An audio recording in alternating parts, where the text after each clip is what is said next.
My name is Reagan Lewis, 36 years old, living in Charlotte, North Carolina. I used to believe I was in a quiet, reliable marriage, until that one fateful afternoon, when everything collapsed in a way I could have never imagined. It was a Friday, around 4 p.m., and I was picking out a birthday gift for my niece at the mall when I ran into Harper, an old college friend I hadn't seen in years. She walked up, and her smile faded the moment our eyes met. "Reagan, are you okay?" she asked softly with a look of concern. Before I could answer, she said something that made the blood drain from my face. "I'm sorry if this is overstepping, but I just saw Ethan make a dinner reservation for 2 tonight at Savoy Prime. I thought he was out of town on business." The name of the restaurant hit like a blade to the chest. I heard every syllable, every skipped heartbeat, every chill crawling up my spine. I forced a smile. "You must have seen someone else." Harper looked me in the eye. I wish I had. But it was Ethan. He was holding his phone, confirming a table for 2, 8 p.m., and he wasn't alone. I froze. Not because I didn't believe her, but because I believed her too easily. All the signs came flooding back like puzzle pieces snapping into place. The late-night meetings, the unfamiliar cologne on his collar, the mornings he kissed me goodbye but couldn't meet my eyes. I had dismissed them all because I didn't want to be the suspicious wife. Now they were screaming in my face all at once.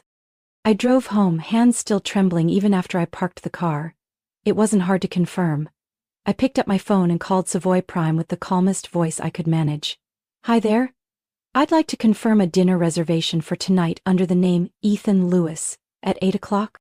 The host answered politely and without hesitation, "Yes, ma'am, table for 2 at 8 p.m., window seat." I nodded instinctively, though she couldn't see me. "No other requests, thank you." I hung up and stared at the phone like it had just handed me the life sentence of my marriage. I walked into the bedroom and opened the closet. I didn't cry. I had done everything right. I had trusted. I had given. Now it was time to prepare, not to beg, not to accuse, but to face the truth head-on. I chose a black silk dress I had never worn. It was a birthday gift to myself 2 years ago, one I had saved for a special occasion. Tonight I would make one. I did my hair, sharpened my eyeliner, painted my lips a deep red, not to seduce, but to remind myself that I was still me, even if my world had shifted beyond recognition. At 7:30 p.m., I parked across the street from Savoy Prime. The restaurant glowed with warm golden lights, its glass windows inviting curious glances from the sidewalk. I walked in, smiling at the host. "I'd like a table with a full view of the dining room, if possible." He nodded respectfully and led me to a spot tucked behind a decorative column. From there, I could see every table, every movement, every head tilt. No one could see me unless they were looking. I sat with a glass of water in hand, heart pounding steadily. At 8:02 p.m., the door opened. Ethan walked in. He adjusted his tie, smiling a bit too tightly. Then she appeared. Wavy blonde hair, tight red dress, like someone out of a fashion spread. I sat still, spine straight, lips pressed together. My hand rested on my purse, where a folded piece of paper waited. 15 words, written for the man who chose betrayal over honesty. I watched them from my seat as Ethan pulled out her chair and took the seat across from her, wearing the same gentle smile he once reserved for our anniversary dinners. They ordered red wine. She leaned in to whisper something that made him laugh, his head tilting forward. From where I sat, every gesture between them was living proof of what I already knew. She looked about 30. Light brown blonde hair, polished but not flashy. Her emerald green silk dress hugged her waist, silver heels gleaming, a pearl necklace resting just above her collarbone. The kind of woman Ethan once dismissed as too put together to feel real, and yet here he was, toasting with her like the world outside no longer mattered. I wasn't jealous. What I felt was a hollow ache in my chest, not from losing him, but from realizing how blindly I had loved him. I waved over the waiter, a young man with alert eyes and quiet understanding. When I pointed discreetly to Ethan's table, he nodded instantly. "I'd like to send a note to the man in the gray shirt and purple striped tie, table 6, I said softly, "just to him, and I'd like to see his reaction." He smiled knowingly. "Of course, ma'am." I pulled out a small notepad from my purse and wrote in firm, steady script, "Enjoy your dinner. I hope the food isn't as bland as the lie you told me this morning." 15 words. No accusation, no pleading, just enough to rip off the perfect mask Ethan had spent months building. The waiter approached their table. I followed every step with my eyes, my heart drumming, not from fear, but from the certainty that this was the turning point. He placed the note quietly next to Ethan's wine glass, whispered something, then stepped away. I held my breath. Ethan frowned, picked up the note. His eyes moved across the words. In 3 seconds I watched his expression morph, confusion, then recognition, then pure fear. The wineglass slipped from his hand, spilling red across the tablecloth. The woman jerked back as it splashed onto her dress. "Ethan, what's going on?" she asked, clearly alarmed. He didn't answer. His eyes darted around the restaurant, wild like a man being hunted. I sat still. But the moment his gaze landed on me, I stood up. We locked eyes. Across the room he froze. She said his name again, reached for his shoulder, but he shrugged her off, eyes glued to me, as if he couldn't believe I was really there. I didn't walk over, I didn't scream, I didn't make a scene. I simply lifted my glass of water and tilted my head slightly, like a silent toast to their evening of betrayal. Then I turned and walked away under the soft lights of the restaurant, my heels echoing gently on the wooden floor. When the door closed behind me, the crisp autumn air brushed against my skin like a quiet reminder. I was still alive, still whole, and for the first time in years, I was the one steering the story. I didn't go home right after leaving Savoy Prime. I drove around the city for nearly an hour with no destination, no intention to stop. Streetlights smeared across my windshield like streaks of memories I hadn't fully let go of. Every time my phone lit up with Ethan's name, I ignored it. The first message came at 8:30 p.m. "Reagan, please let me explain, I'm begging you." Then the second. "It's just a misunderstanding. It's not what you think. Please, call me." I turned off the ringer. The rest came in waves. Long, short, desperate pleas mixed with weak excuses. "I love you, only you. She means nothing. I'll tell you everything. Don't give up on me. We can still fix this." I messed up. By the time I pulled into the driveway, it was nearly 11 p.m. The house was quiet, the living room lights still on, as if he was waiting for me there. Or maybe just afraid to be in the dark. Ethan sat slumped on the couch, wrinkled shirt, hands in his hair like a kid caught cheating on a test. The moment the door opened, he looked up, eyes bloodshot from either lack of sleep or guilt. I stepped in, placed my purse on the chair, and spoke calmly. "I'm listening, go ahead." Ethan stood, shaky, like even his legs didn't trust him anymore. "Reagan, I never meant for it to go this far." I crossed my arms. "Great, then tell me, how far didn't it go?" He swallowed, eyes fixed somewhere over my shoulder. "Just a few months, 6 months. Her name is Clara. We worked together on a joint project." 6 months, I repeated, each word dropping like a stone. "While I was planning our 10-year anniversary, while I booked us a weekend in Asheville, while I stayed up writing that research paper, and you said, 'I'm heading to bed early to rest.' Was it those 6 months?" He stayed silent, then muttered, "I'm sorry." I smirked. "Don't apologize, keep going. I want to hear you peel back every last layer of the lie." Suddenly his tone shifted. "Reagan, you're always so busy. Your job always came first. Even when I needed you, you had meetings, deadlines, lectures. I felt alone." I let out a laugh, sharp enough to cut. "Did you just blame your cheating on the fact that I have a career?" "I was busy, yes, but I never forgot your dad's memorial. I made dinner 3 nights a week, and I always asked if you needed anything when you said you felt tired. Don't twist this." He looked away. "I didn't know it would get this bad." "You didn't know," I said through clenched teeth, "because you never wanted to know. You got used to me handling everything. You thought I'd always stay quiet, always forgive, always be your backdrop." Ethan sank back into the couch, hands gripping his head. I lost my way. Clara made me feel seen, but now I realize I threw away the most important thing. I sat down across from him, spine straight, voice steady. "Then let me ask one last thing. Do you love her?" He stared at me like that question shattered something. I don't know. I nodded slowly. That's enough of an answer. Throughout the entire conversation, I didn't cry, I didn't raise my voice. But something inside me broke. Not because of the affair, but because the man sitting across from me was no longer the person I once believed in.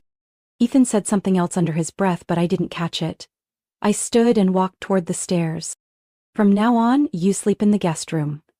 I don't want to see you in my space. As I turned and headed up, I heard a heavy exhale behind me. But I didn't stop. After that cold confrontation, Ethan stayed downstairs while I kept the upstairs as my own safe zone. We barely spoke for a week. But I didn't spiral into doubt or desperation the way he likely expected. I didn't fall apart. I started documenting. I created a separate folder on my laptop, set a new password, and began compiling every clue I had previously ignored. From strange charges on our joint account, dinners for two at Bramble Creek Hotel, spa bills in Asheville, to conference expenses that just so happened to match dates when Clara was mysteriously out of office. One night, when Ethan stepped out for a walk, or so he claimed, I entered his home office. He usually locked it like it held state secrets. But I knew his old password, his mother's name spelled backward. It still worked. The external hard drive was plugged into the side of his computer. I copied its contents to my own flash drive, then quietly opened folder after folder. Not all were about Clara, but one made me sit bolt upright. A folder labeled Skyfall Strategy. Inside were internal presentations, analysis documents, and saved emails detailing a planned acquisition of a fintech startup called Halden Core, where Clara currently served as Director of Project Development. A long thread of emails between Ethan and someone identified as Cash PS, clearly Clara Peterson, showed her sending Ethan sensitive data. Cash flow reports, next quarter expansion plans, and even key personnel files. Each document was labeled confidential, internal use only. I knew Ethan worked in asset management, but I never imagined he'd have the audacity to use insider information to direct investments. This was no longer just an affair, it was a serious securities violation. I printed the most critical files, backed up another copy to the cloud, and zipped them into a secure folder. I needed legal advice now. Someone I could trust. Someone who understood the law without asking too many questions. I called Ryan, my older brother, who worked at the Securities and Exchange Commission (SEC) office in Raleigh. I need you to answer a few questions, hypothetically, I said as soon as he picked up. Another Reaganized hypothetical? Ryan's tone was half joking, but he quickly turned serious. Go ahead. Let's say Person A is using non-public information from a senior employee at Company B to shape investment strategies for their own firm, I said slowly. Person B sent the data through personal email, clearly marked as internal. They've disclosed nothing to any regulatory body. This has been going on for several months. Would Person A be prosecutable under the law? There was a long pause on the other end. If what you're saying is true, not only possible, it's certain. That's insider trading. At the very least, they'd face civil penalties. At worst, criminal charges, loss of their license, possibly prison. Closed my eyes. Thanks, it's just an idea for a novel I'm writing. Ryan sighed.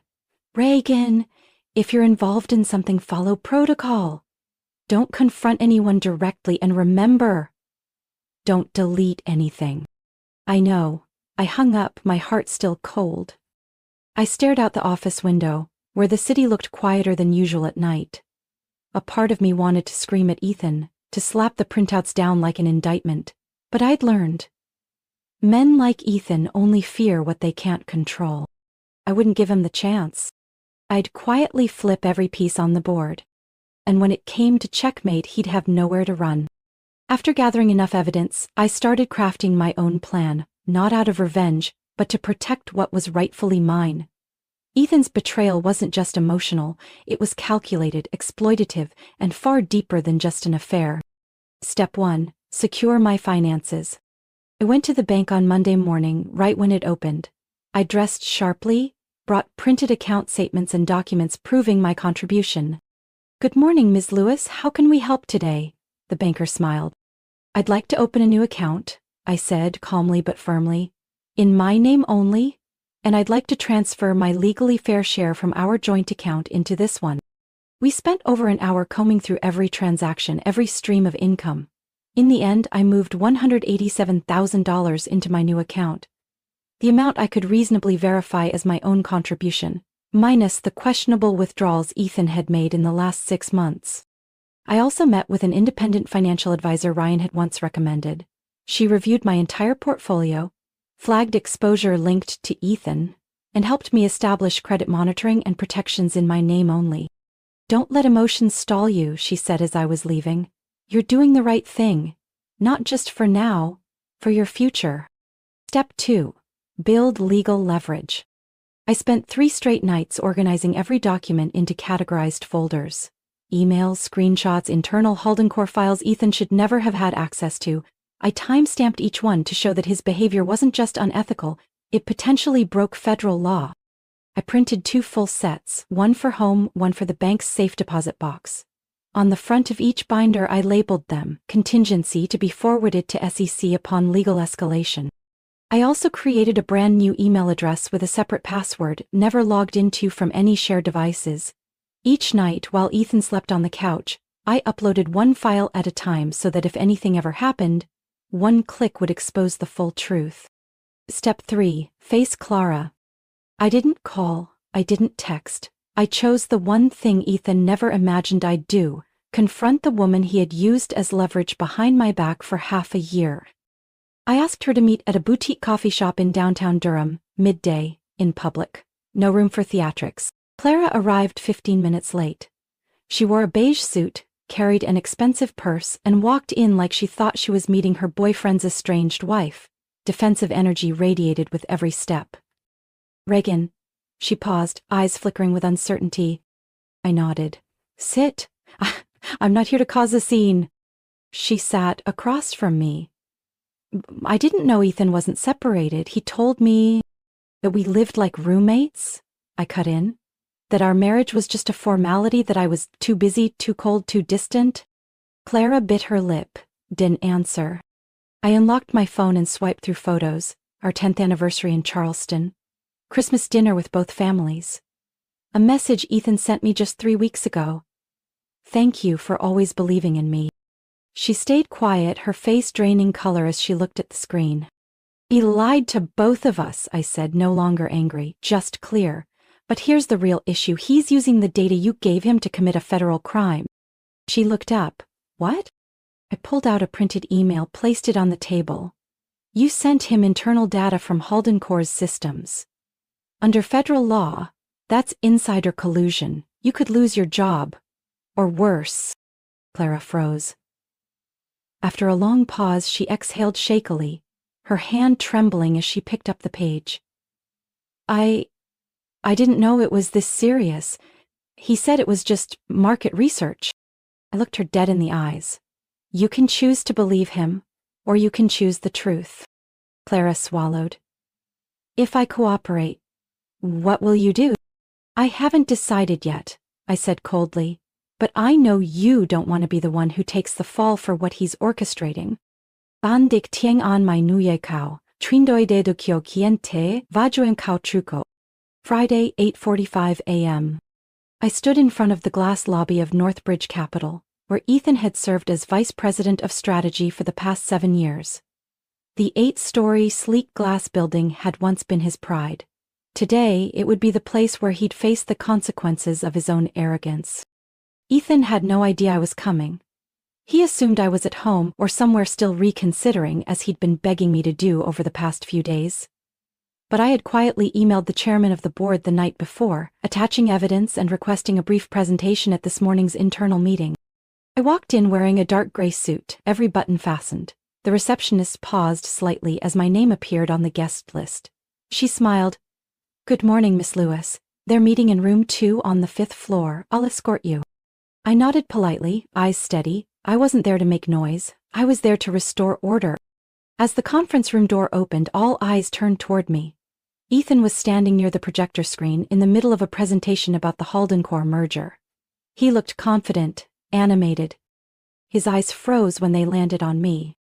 Reagan, he barely whispered, stepping back like he'd seen a ghost. I didn't respond.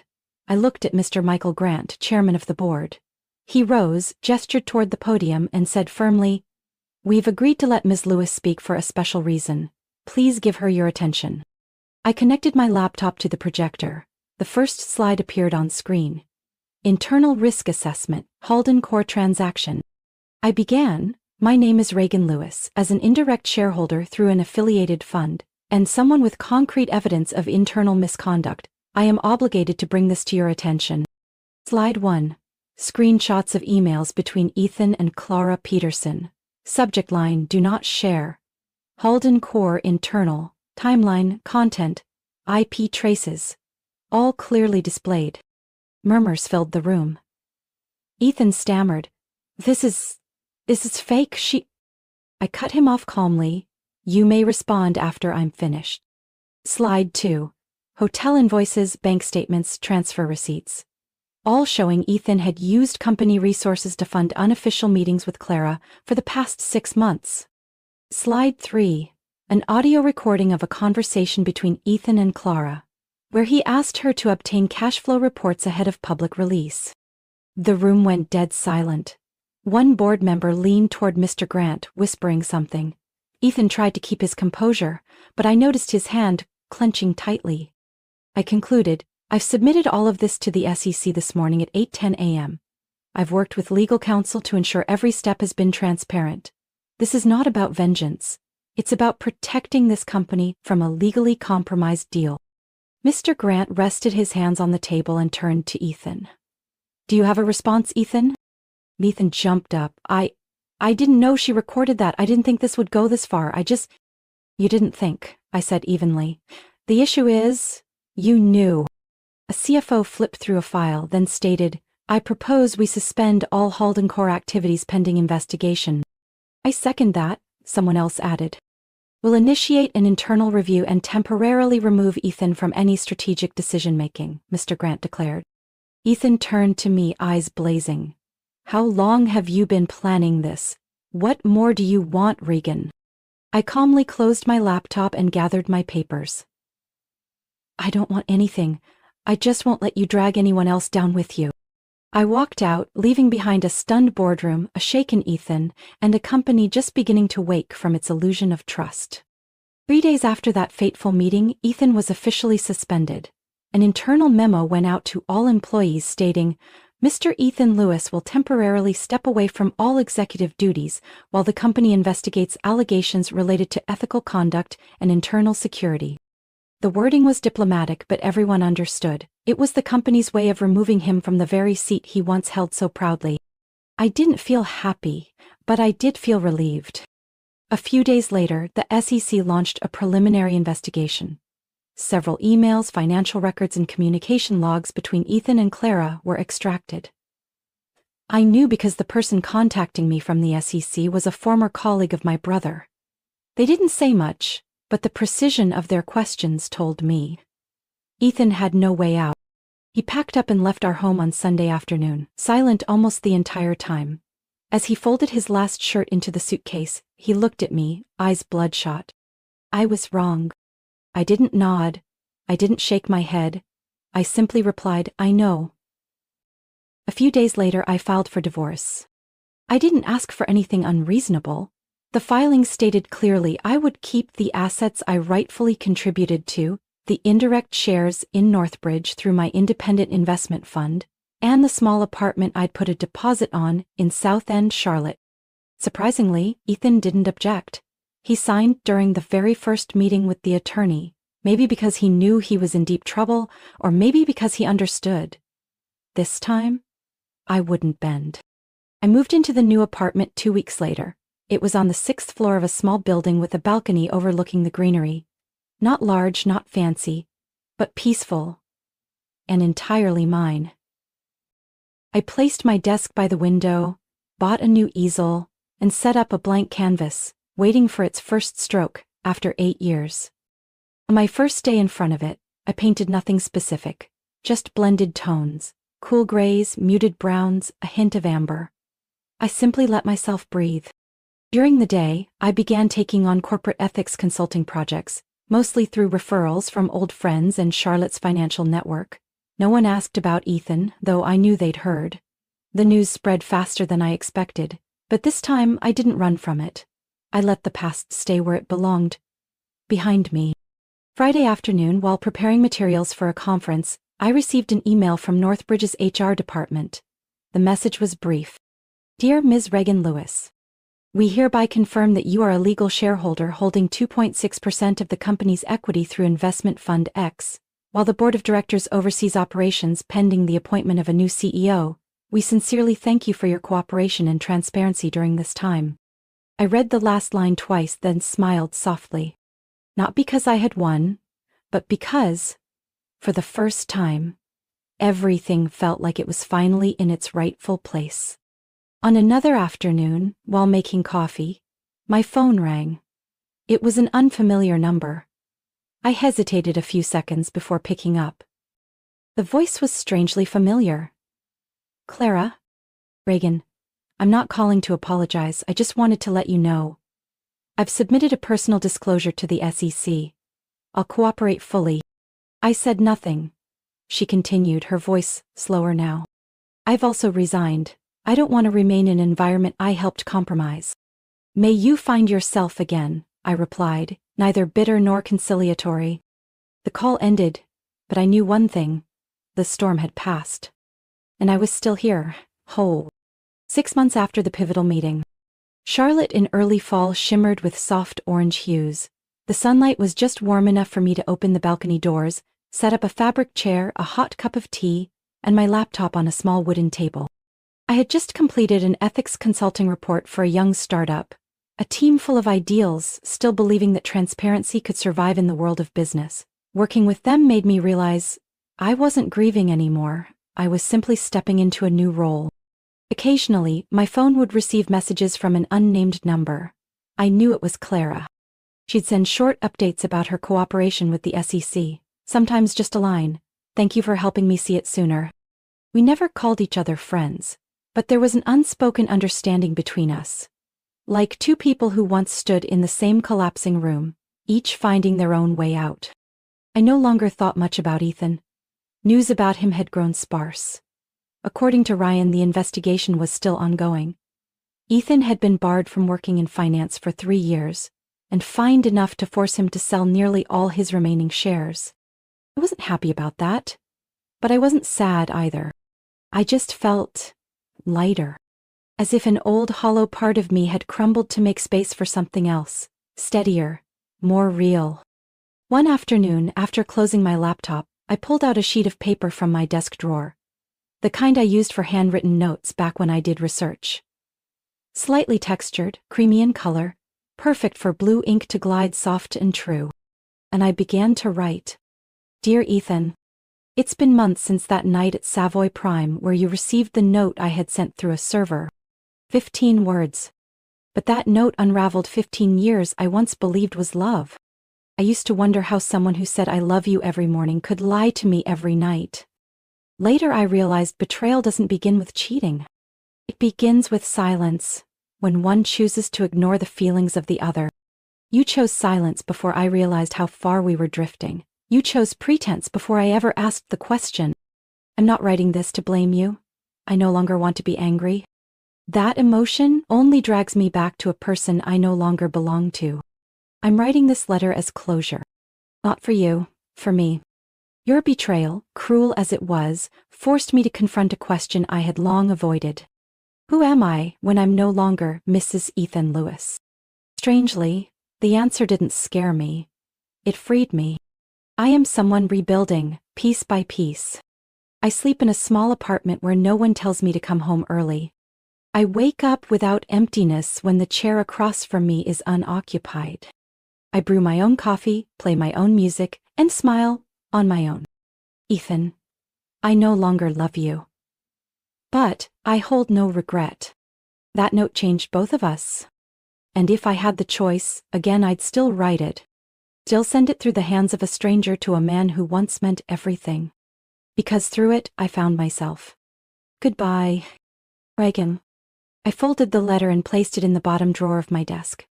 I would never send it. It wasn't for Ethan. It was for me. A final ritual to close the door behind me, not with tears, but with quiet. Outside, the sunlight tilted into early evening. I grabbed a brush, opened a jar of cobalt blue, and started a new painting. Not to remember what had been, but to tell a story I was now writing. With my own hands. And freedom. Reagan's story isn't just a journey through betrayal, it's proof that pain, when faced the right way, can become the foundation for rebirth. In the real world, many choose silence or surrender, but Reagan chose truth, independence, and self-respect. She didn't just rise, she moved forward with quiet strength, wise and unshaken, making others reflect on their own choices. A reminder that peace belongs to those who dare to let go of what no longer deserves them. What do you think of Reagan's choice? Would you have the courage to do the same in her shoes? Share your thoughts in the comments, and don't forget to follow the channel for more heartfelt and powerful family stories.